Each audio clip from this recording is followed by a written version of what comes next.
छगन मगन मेरे लाल को आजा दिया रहो।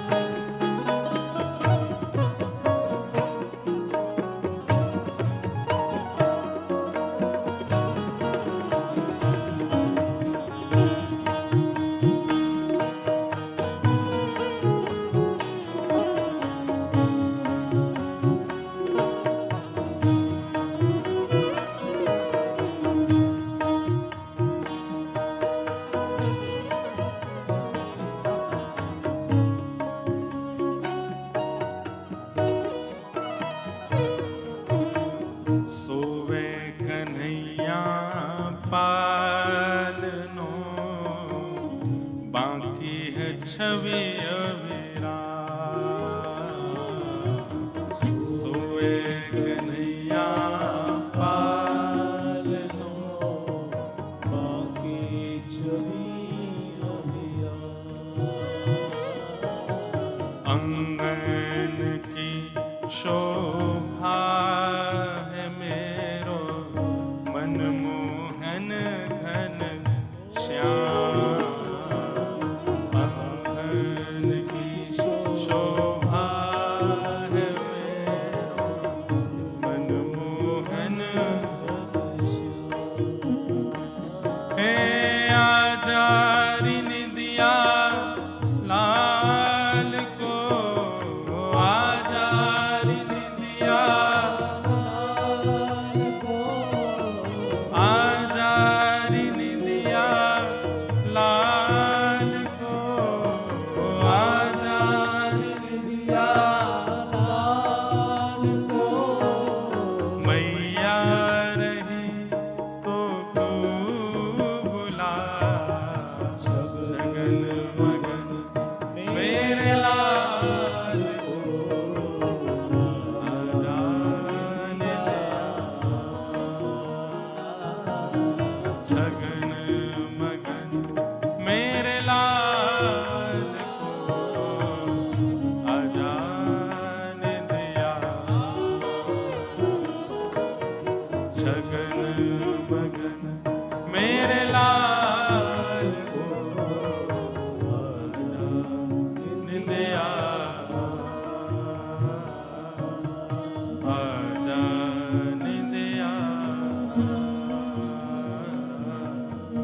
आजा दिया।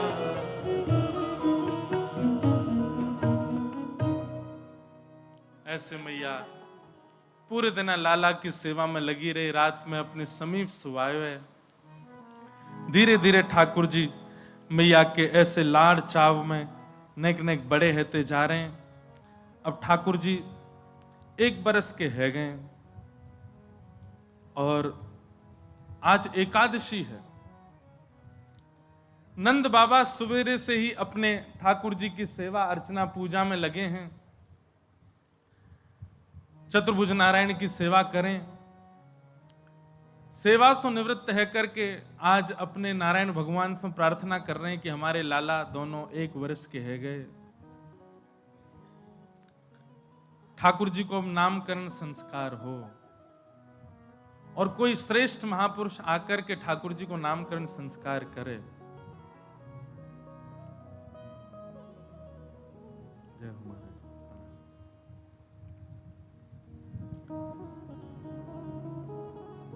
गर ग्रह प्रोहितो राजन यदुनाम सुमहातपा ब्रजम जगामनंदस्य वासुदेव प्रचोदित। नंद बाबा मन में विचार कर रहे हैं कि अब लाला की सुंदर नामकरण संस्कार हो। नंद बाबा के कुल पुरोहित हैं सांडिल्य मुनि, और सांडिल्य मुनि इस बात को जानते हैं कि नंद बाबा के जो दोनों लाला हैं ये नंद बाबा के नहीं हैं, ये तो वसुदेव जी के पुत्र हैं। और इसी कारण से वो नामकरण करने नहीं आ रहे हैं कि भैया जिनके कुल के बालक हैं उनके द्वारा नामकरण होना चाहिए। अब ये बात मैं स्पष्ट तो नहीं कह सकता नंद बाबा से कि बाबा मैं कैसे आऊं, तो बार बार सांडिल मुनि बहाना बना देते हैं कि अभी तो हम वहां व्यस्त हैं, अभी तो ये यज्ञ चल रहा है, ये अनुष्ठान है। तभी नंद बाबा के मन में भावना आई कि हमारे लाला तो बेचारे 1 वर्ष के, अभी तक नामकरण ही ना भयो। तब सांडिल्य मुनि ने विचार किया कि क्यों ना गर्गाचार्य जी को, क्योंकि गर्गाचार्य जी जो है ये देवकी वसुदेव के कुल पुरोहित हैं, अगर ये वृंदावन जाएंगे तो विद्वान पुरुष वृंदावन आए ये जान करके नंद बाबा इन्हीं से नामकरण करा लेंगे, नामकरण भी हो जाएगा और जो हम चाह रहे हैं कि कुल पुरोहित के द्वारा हो वो भी हो जाएगा। गर्गाचार्य जी का आगमन हुआ। गर्गाचार्य जी जैसे आए, गर्गाचार्य जी तो आए थे अपने किसी कार्य से, पर नंद बाबा गए और चरणन में जाके प्रणाम करी, बोले बाबा बड़ी कृपा, हे आचार्य प्रवर, आप हमारे वृंदावन में पधारे, हमारे ब्रज में पधारे, आप कृपा करके घर पधारो। गर्गाचार्य जी घर आए, सबन ने प्रणाम करी। तब नंद बाबा ने जिज्ञासा प्रकट करते भई कही कि आप यदि अनुग्रह करें तो हमारे घर में 2 छोटे छोटे बालक हैं, 1 वर्ष की उनकी आयु है, वे चली है, आप उनको नामकरण कर दो। गर्गाचार्य जी महाराज बोले देखो, आपके घर के बालकों के बारे में हम जानते हैं, पर हमने सुना कि आपने उनका करवट उत्सव भी मनाया था। नंद बाबा बोले हम, बोले इतने छोटे से भाव के उत्सव भी मनाओगे तो कंस को तो आप खुद ही न्योता दे रहे हो। अरे बालक घर में प्रकट हुआ, थोड़ा उसको गोपनीय रखो, इतने सारे उत्सव मनाने की आवश्यकता नहीं है। कंस को आप एक प्रकार से स्वयं ही चुनौती दे रहे हैं कि भाई देखो ये नंद नंदन हमारे घर में ही शायद बाल कृष्ण प्रभु हैं, हमारे घर में ही शायद पर ब्रह्म है, वो तो ढूंढ ही रहा है कि उसका शत्रु कहां है, और उसी कारण से राक्षसों का आक्रमण होता है। नंद बाबा बोले आप आज्ञा करो, क्या करें? बोले नामकरण हम करेंगे, पर नामकरण ऐसा हो कि पड़ोसी को भी नहीं पता चलना चाहिए। यशोदा मैया बोली एक ही तो लाला हमारो, वाके उत्सव में सब आमे नाचे गामे, यही तो हमारो मन करे। तो गर्गाचार्य जी ने एक युक्ति बताई, और युक्ति बताते हुए बोले मैया एक उपाय है। बोले क्या?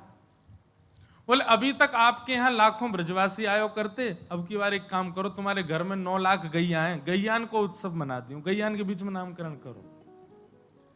आपकी इच्छा रहे ना कि खूब लोग आमे, तो या बार गैयान को भंडारो करियो, कोई बाहर के लोगों को मत बुलाओ, गौशाला में लाला को नामकरण होना चाहिए। और श्री गर्गाचार्य जी पधारे। गर्गाचार्य जी ने आकर के सुंदर तिथि बताई, एक सुंदर लीला आती है। गर्गाचार्य जी ने कहा कल करेंगे हम नामकरण, मैया आज रात्रि यहीं रुकेंगे। मैया बोली आपकी सेवा में कोई कहा व्यवस्था करनी बताओ। बोले कछु ना, गोबर को चौका लगा दो, सामग्री दे दो, हम स्वयं बनाएंगे, अपने ठाकुर जी को भोग लगाएंगे, रात्रि शयन करेंगे, सुबह लाला को नामकरण। मैया ने सुंदर सुंदर सामग्री प्रदान करी, आटो दियो, दाल दी, चावल दिए, बोल बाबा बनाओ, प्रेम से स्वयं बना के पाओ।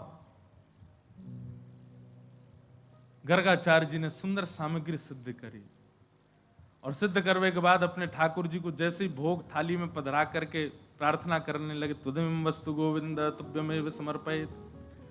अब ठाकुर जी नेक नेक घुटमन चलनो सीख गए।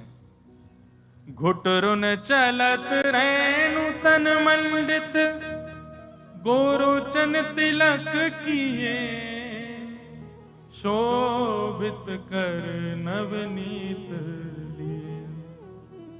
ठाकुर जी थोड़े थोड़े घुटमन चलते हैं।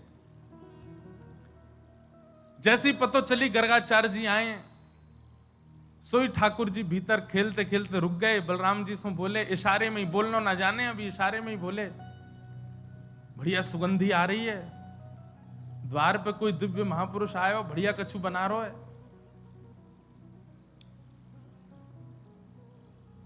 जा लाला चक्के आ।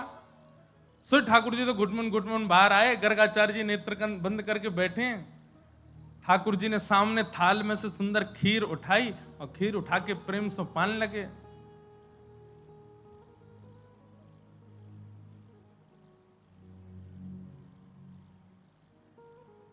मैं वही कहूं, मैंने बंसी कहां बज रही भाई, मुझे सुनाई दे रही है क्या? बालक बैठो बजा रहे हो। मैंने कि वाह बढ़िया, आज की कथा सुन के ठाकुर जी तो ना बजा रहे, कहीं पीछे थे। बोलो वृंदावन बिहारी ला। वाह, काश ठाकुर जी बजा रहे होते, कितना आनंद आता। ध्यान पूर्वक सुनो। ठाकुर जी तो ले करके महाराज पान लगे प्रेम से। गर्गाचार्य जी के नेत्र खुले। अब एक बात सुनिए, भोग लगाते समय पर्दा आवश्यक क्यों है? ठाकुर जी संकोच करते हैं, और ठाकुर जी संकोच नहीं करते। ऐसा भाव हमारे पुष्टि मार्ग में तो ऐसा बताते हैं कि जब जैसे ही आप पर्दा करते हो भोग रखने के बाद, ठाकुर जी अकेले नहीं जीमते, सब सखान को बुलावे। आ जाओ रे भैया, आज हमारे सेवक ने देखो बढ़िया कड़ी बनाई है, और महाराज देखो बैगन को भरता बनाया हो, आलू की सब्जी बनाई, रोटी बनाई, आ जाओ सब रे। अब उन घरों की बात नहीं जहां पे केवल चना चनोरी का भोग लगता है, वहां तो ठाकुर जी खाते ही नहीं होंगे, कहा करें। सामग्री खूब बनाया करो ठाकुर जी के भोग की, क्योंकि मधुमंगल श्रीदामा नहीं तो ठाकुर जी को खूब चढ़ाते हैं। ले तू कैसे घर में बैठो, कछु ना बना में जे तो रूखी सूखी रोटी खवा दे लाला, तो चल हमारे संग, तू को कहीं और ले चले। ठाकुर जी के लिए बढ़िया सामग्री बनाओ कि महाराज ठाकुर जी भी सखान को दिखा में, देख आज कहा बनाया हो या नहीं, बस पिज्जा बर्गर पास्ता मत बनाई हूं। कभी कभी मन में विचार करूं, कई लोग अपने घर में पिज्जा बना दे। अरे और अद्भुतता तो देखो, एकादशी वालों पिज्जा भी मिले वृंदावन में। कभी कभी मन में भाव आवे, ठाकुर जी कैसे पाते होंगे भाई। खेच उतने चले जाते होंगे, दिन कहा बलाया आ गई है यार। मधुमंगल श्रीदामा कैंची लेके आ दूंगी, लाला रुक जा हम काटे। ऐसी भोग सामग्री। देखो एक बात, आज कलयुग के मॉडर्न होते जा रहे हैं सब लोग, तो थोड़ी थोड़ी सब चीज में मॉडर्नेशन आता जा रहा है। पर आप मंदिरों की विधा देखो, कई मंदिरों में टमाटर नहीं बनता, कई मंदिरों में बैगन नहीं बनता, कई मंदिरों में कई सामग्रियों का हल्दी का प्रयोग नहीं होता कई मंदिरों में। सब जगह हमने एक बार एक पुजारी जी से पूछा कि भोग में क्या प्रधानता होनी चाहिए, तो उन्होंने 2-3 बातें कही। पहली बात, जिसका स्वरूप देख करके थोड़ी मन में भावना विचित्र होती हो, ऐसे भोग ठाकुर जी को नहीं पधराने चाहिए। जैसे कई जगह बैगन का भोग लगता है, कई जगह नहीं लगता, क्योंकि भरता जो है वो उसका कैसा होता है, उठाओ तो अजीब सा होता है ना, वो भरता बना दो तो उसका स्वरूप सुंदर नहीं, कई जगह भोग नहीं लगता। पर कई जगह लगता है, कई जगह खूब प्रेम से पाते हैं।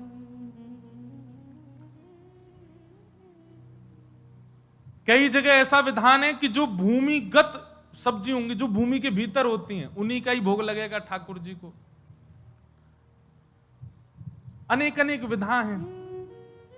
जहां आचार्यों ने इतना ध्यान रखा, प्राचीन परंपराओं का इतना भाव रखा, हमको थोड़ा भाव तो रखना चाहिए। कम से कम विदेशी सामग्री का भोग नहीं लगाओ ठाकुर जी को। ठाकुर जी को केवल अपने, कई लोग जन्माष्टमी पर ठाकुर जी के आगे ही केक काट देते हैं। ठाकुर जी कहते हैं कहा वाला ले आए हो, पतो ही ना है। अरे हमारे अनुकूल हमारे भाव की वस्तु दो। सामग्री खूब बनाओ, पर जितना हो सके भारतीय व्यंजन ठाकुर जी के लिए बनाओ। अब जितना विस्तार आप कर सको अच्छा है।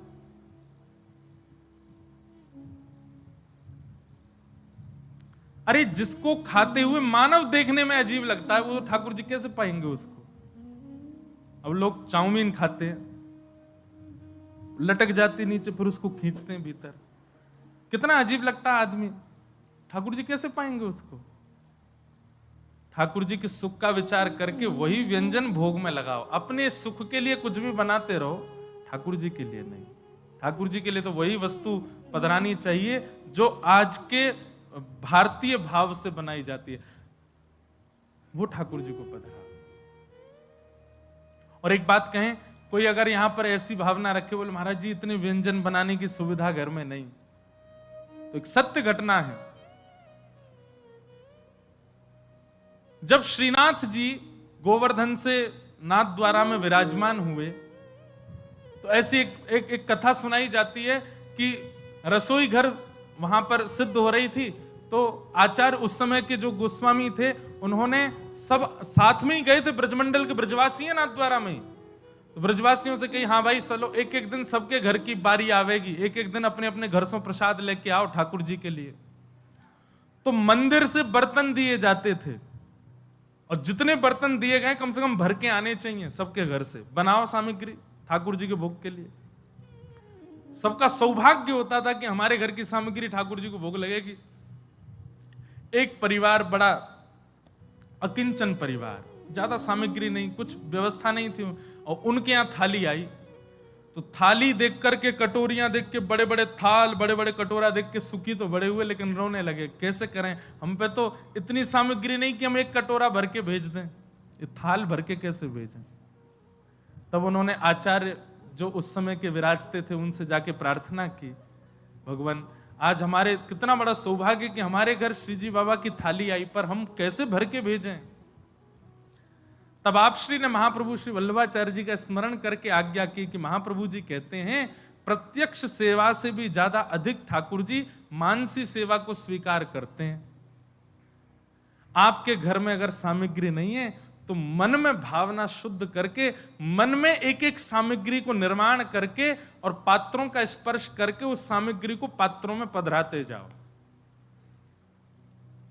महाराज वो भक्त सब सामग्री पात्र लेकर के आए, पात्रों को धो करके अपने सामने रखा, अब सामग्री अपने हृदय में बना रहे हैं। सुंदर लकड़ी चेताई है, कंडे लगाए हैं, ऊपर चूल्हा पे एक पात्र रख दिया है, पात्र में अब घी डाल दिया, आहा सुगंधी आ रही घी की, और घी की सुगंधी में बढ़िया छोंक लगाए, और छोंक लगा करके सामग्री डाली, टमाटर डाले, जे डालो, वो बढ़िया साग बन गयो, साग लेकर के एक पात्र में पधरा दियो। अब दूसरे पात्र में खीर बनाई है, खीर बना करके एक पात्र में पधरा दे। अब ठाकुर जी को बढ़िया हाथ की रोटी बनाई है, बाजरे की रोटी बनाई है, सब मन में चिंतन करते जा रहे हैं, और बाहर प्रत्यक्ष जो थाल आए हैं उनका केवल स्पर्श करते जा रहे हैं। हाँ ये सामग्री इसमें, ये चटनी इसमें, अचार इसमें, कड़ी इसमें, खीर इसमें, मिष्ठान इसमें, दूध भोग की सामग्री इसमें, और सब भाव इतने शुद्ध मन से, इतने भाव से व्यवस्थित किए। महाराज की मानसी में सोचते सोचते उनको चिंतन हो रहा है कि सामने अग्नि जल रही है, उसकी लपट मोतक मोकू अनुभव है रही है, सामग्री जो बन रही है वहां की सुगंधी कैसी है, इलायची और केसर डालवे पे सुगंधी भी उनको अनुभव है रही है। नेत्र बंद है, मानसी भाव से खाली थालन को स्पर्श करते जा रहे हैं। तभी पत्तल लेकर के आए, वस्त्र लेकर के आए, सब थालन के ऊपर पत्तल और वस्त्र ढक दिए। घर के सब लोग अंशों कही अपने अपने कंधा पे उठा करके सामग्री ले चलो भोग के लिए। खाली थाल हैं देखने पर सब लोग पत्तलन में भर भर करके और सब खाली खाली बर्तनन को लेके मंदिर में गए, और वहां जाकर के जो आचार्य थे उनको भी बोलते जा रहे हैं, जे कड़ी भोग है, जे खीर है, ये रोटी सामग्री है, ये दूध घर की सामग्री, सब सामग्री देते गए। उस समय के जो आचार्य थे उनके नेत्र सजल हो गए। आज ठाकुर जी के आगे खाली भोग की सामग्री रखी गई है, और कही नाथ मानसी से एक भक्त सिद्ध करके लायो, स्वीकार करो। और आचार्य पर्दा करके जैसे ही बाहर आए और समय अनुकूल जान के जैसे ही भीतर प्रवेश कियो, जितनी सामग्री की भावना रखी थी वो सामग्री सब प्रकट हो गई, और प्रकट है कि ठाकुर जी ने स्वीकार करी। और स्वीकार करने के बाद वो समस्त सामग्री वैष्णवन में बांटी गई। आचार्य चरण के नेत्र सजल हो गए। क्यों? बोले मन, माने तो मन में बनाई, पर ये प्रकट सामग्री मुझे तो ऐसा लगा स्वयं श्याम सुंदर बना के लाए होंगे, वहां घर में व्यवस्था नहीं, हम ही बना दें। तो पर्दा आवश्यक है ठाकुर जी के भोग में। क्यों? कई भावना उसके पीछे। एक भावना यह भी कि ठाकुर जी अपने सब सखाओं, अकेले नहीं पाते ठाकुर जी, सब सखाओं को बुलाते हैं। ठाकुर जी तो संकोच नहीं करते, पर सखा संकोच करते हैं, इसलिए ठाकुर जी कहते हैं भैया नहीं, हमको प्राइवेसी दे जाओ, हमारे सखा आवेंगे, मधुमंगल श्री दामा तन सुखा मन सुखा धन सुखा सब बैठ जामे, सब ले ले करके प्रेम सो पावे। या हमारे ठाकुर जी के लिए पर्दा।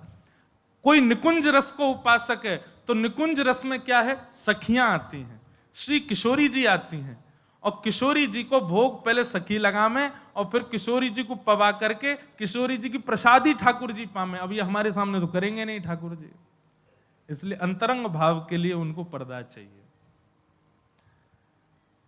तो निश्चित है भोग के समय अनोसर किया करो, और यदि पर्दा की व्यवस्था नहीं है तो भुजा से ही। अब जैसे कल परसों एक उत्सव था, तो वहां पे उनके ठाकुर जी का उत्सव था, हम आरती करने की, मेरी आदत में तो आरसी दिखाऊं ठाकुर जी, तो आरसी नहीं थी वहां पे, तो हमने भुजा की आरसी दिखाई, लो लाल जी, और फिर भुजा की आरसी दिखा के फिर स्वयं भी देखें, हाँ बढ़िया सुंदर लग रहे हो।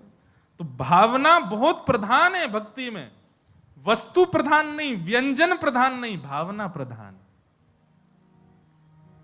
जैसे बीड़ा भोग ठाकुर जी को नित्य आना चाहिए, बीड़ी भोग। अब लोगों के घर में बीड़ी की व्यवस्था नहीं है तो अपने भुजा कोई ऐसे बीड़ी की भावना रखो और ठाकुर जी के अधर से स्पर्श कराओ, बीड़ी, ठाकुर जी बीड़ी पा रहे, भावना की सेवा।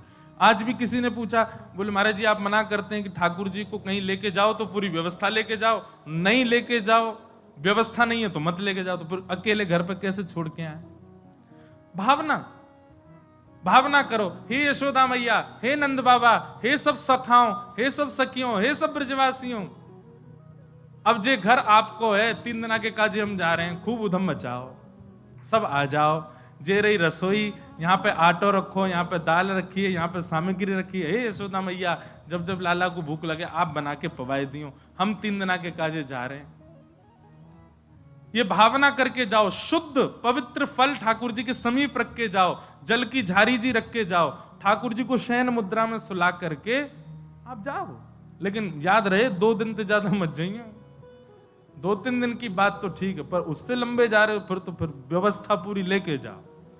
3 दिन तक 2 दिन तक तो ऐसी सेवा आप मानसिक करके, लेकिन विश्वास पूर्ण होना चाहिए, चाहे कहीं गए हो आप, समय समय पर आपको याद आनी चाहिए कि हाँ अब ठाकुर जी का भोग बनना होगा, अब ठाकुर जी राजभोग कर रहे होंगे, अब ठाकुर जी की शयन की व्यवस्था है गई होगी, यशोदा मैया सुवारे होंगी, ये चिंतन मन में रहना चाहिए, तभी आपकी सेवा वहां चल रही होगी। आप अनुभव करेंगे, 1 बार 2 बार ऐसी भावना चित्त में रखोगे ना, फिर लौट के जब घर आओगे, काऊ दिना तो ठाकुर जी की व्यवस्था में, ठाकुर जी के निकुंज में, ठाकुर जी के सिंहासन पर कछु तो अनुभव ऐसा होगा कि आपको पता लगे कि हाँ सब यहां आए और ठाकुर जी की सेवा करके गए। भावना प्रधान। तो गर्गाचार्य जी महाराज नेत्र बंद करके श्लोक बोल रहे हैं, त्वदीयम वस्तु गोविंदा तुभ्यमेव, हे शालिग्राम भगवान प्रसाद पाओ। माला जप रहे हैं, इतने में ठाकुर जी आए, भीतर से निकल के आए और शालिग्राम भगवान के आगे से एक खीर की सामग्री उठाई, प्रेम से पान लगे। गर्गाचार्य जी के जैसे नेत्र खुले, साधना पूरी भई, जय हो मेरे गोपाल जी। और जैसे ही नेत्र खोल के सामने देखी तो महाराज यहाँ तो छोटे से भगत बैठे हैं और गोदी में लिए खीर पूरी लगा रहे हैं, नाक पे लग रही है, मुंह पे लग रही है, सबरी फैल रही है वस्त्रन पे, और प्रेम से जीव निकार निकार के चाट रहे हैं। और गर्गाचार्य जी जब उनको देखने लगे तो ठाकुर जी अपनी झूठे हाथ से ऐसे हाथ कर रहे हैं, लो बाबा तुम पाओ। गर्गाचार्य जी पहले तो मुस्कुराए, मैया ए तेरो लाला तो बड़ो उद्यमी, देखियो मेरे ठाकुर जी को भोग झूठो कर दियो, हंस रहे थे। मैया बोली क्षमा करियो बाबा, मैं फिर से खीर की सामग्री आप फिर बना लो। ठाकुर जी को उठा करके भीतर, ठाकुर जी मन में सोचने लगे मैया पात्र तो संग में ही दे देती, ने के ही पायो पूरा पा ले, तो ठाकुर जी भीतर छोड़ दिए। बलराम जी बोले कैसी लगी लाला खीर? बोले बढ़िया ही जोर की, लेकिन बाबा बड़ो खतरनाक है, मैया तो शिकायत कर दे बुला बुला के। कोई बात ना लाला, तू तो भक्त वत्सल है। अब दूसरी बार खीर बनाई, फिर से भोग लगा। जय हो ठाकुर जी, क्षमा करियो, छोटे बालक ने आपको भोग झूठो कर दियो, अब के पाओ त्वदीयम वस्तु गोविंद। ठाकुर जी तो फिर खड़े है गए। दाऊ दादा देख ले, फिर बुला रहा हूं, फिर बुला रहा हूं मैं। लाला तू चलो जा।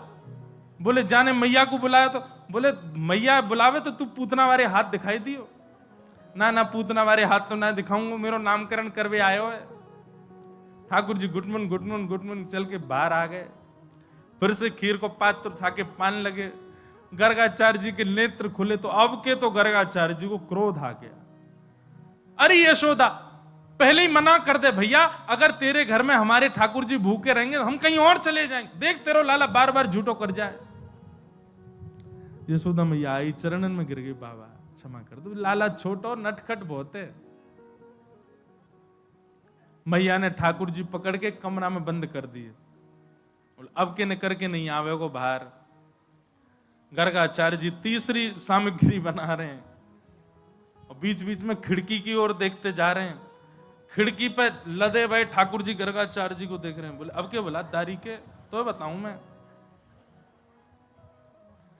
गर्गाचार्य जी, बहुत सुंदर भाव लगता है। गर्गाचार्य जी ने तीसरी खीर बनाई, अपने ठाकुर जी को पधराई। जय जय, अब की बार नहीं आवे को बालक कमरा में, आप तो प्रेम से पाओ। हे शालिग्राम भगवान, त्वदीयम वस्तु गोविंद तुभ्यम एव समर्पयेत्। ठाकुर जी तो नीचे उतर करके आए, किवाड़ विवाड़ खोल करके बाहर निकल आए। और अब तो क्रोध में ही है, भौं चढ़ी हुई है ठाकुर जी की। और थाल में से खीर को पात्र उठा के गोद में बैठ गए। और अब तो आवाज कर करके खाने लगे कि इनकी आंख खुले। और जैसे ही पान लगे, गर्गाचार्य जी ने पकड़वे के काजे, समझ गए बोले बालक आ गया।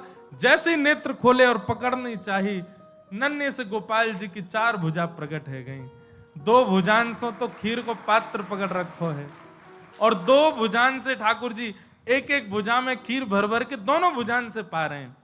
और एक भुजा से स्वयं पा रहे हैं, दूसरे भुजा से गर्गाचार्य जी की दाढ़ी में लगा रहे हैं। ले बाबा, गर्गाचार्य जी के नेत्र सजल हो गए। जय हो पर ब्रह्म परमात्मा परमेश्वर, मैं आपके रूप को पहचान नहीं पाया। भगवान बोले गर्गाचार्य जी, हमने आपको अपना रूप इसलिए दिखाया, आप त्रिकाल दृष्टि हो, आप त्रिकालदर्शी हो। आप हमारे कल जन्म कुंडली देखते, हमारे ध्यान करते तो आपको पता ही चल जाना था कि मैं पर ब्रह्म हूं। लेकिन मैया को मत बताना। गर्गाचार्य जी बोले नहीं बताएंगे। और दूसरे दिन श्री नंद भवन में ठाकुर जी के नामकरण की विधा आई, नामकरण का समय आया। हमारे आचार्यों ने गाया, एक एक लीला गाई गई है, एक एक लीला का सुंदर पद है।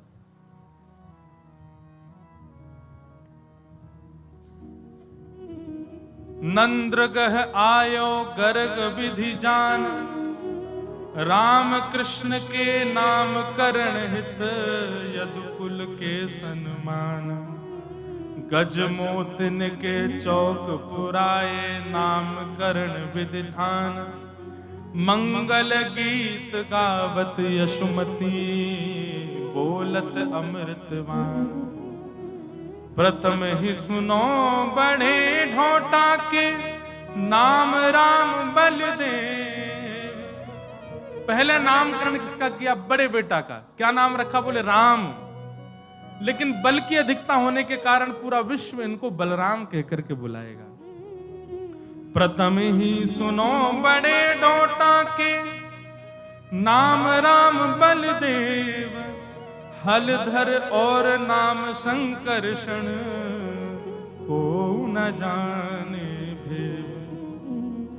अब यह नाम तुम्हारे सुत के, सुनो चित दे नंद। हे नंद बाबा, अब ध्यान से सुनो, तुम्हारे दूसरे लाला को नामकरण कर रहा हूं। बोले कहा, कृष्ण नाम नारायण केशव, है हरि परमानंद। मैया, हे नंद बाबा, हे यशोदा मैया, आपके बड़े लाला को नाम राम है और दूसरे लाला को नाम हम कृष्ण रख रहे हैं, पर ये अनेक नाम सुन जानो जाएगो। पद्मनाभ बाधो मधुसूदन, वासुदेव भगवान और अनंत नाम है इनके, कहो कहो लो आन।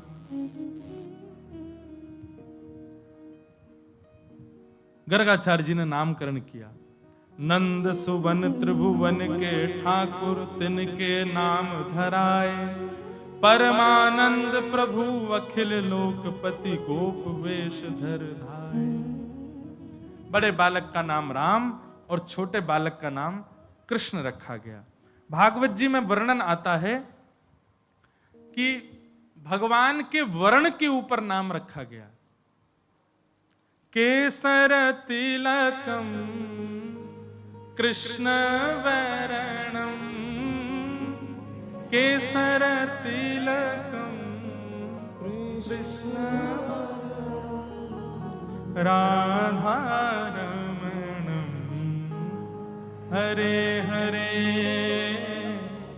राधा रमणम, हरे हरे ब्रज जन प्रिय बाल मुकुंदम, राधा रमणम, हरे हरे राधा रमणम। आसन वर्णास्त्रयो यास्य गुह्य